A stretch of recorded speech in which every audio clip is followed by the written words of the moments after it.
ಆತ್ಮವಂತಂ ನ ಕರ್ಮಾಣಿ ನಿಬಧ್ನಂತಿ ಧನಂಜಯ ತಸ್ಮಾದಜ್ಞಾನ ಸಂಭೂತಂ ಹೃತ್ಸ್ಥಂ ಜ್ಞಾನಾಸಿನಾತ್ಮನಃ ಚಿತ್ವೈನಂ ಸಂಶಯಂ ಯೋಗಂ ಆತಿಷ್ಠೋತ್ಥಿಷ್ಠ ಭಾರತ.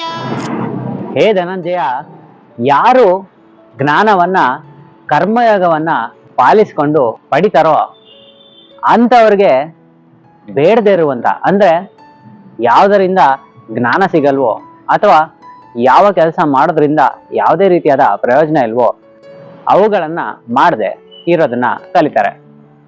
ಹಾಗೆ ಈ ಜ್ಞಾನದ ಸಹಾಯದಿಂದ ಅವರು ಪೂರ್ಣ ನಂಬಿಕೆ ವಿಶ್ವಾಸದಿಂದ ಸ್ಥಿರವಾದ ಮನಸ್ಥಿತಿಯಿಂದ ಅವರ ಹಿಂದಿನ ಅಥವಾ ಪೂರ್ವಜನ್ಮದ ಎಲ್ಲ ಕರ್ಮ ಬಂಧನಗಳಿಂದ ಅವರು ಮುಕ್ತರಾಗ್ಬಿಡ್ತಾರೆ.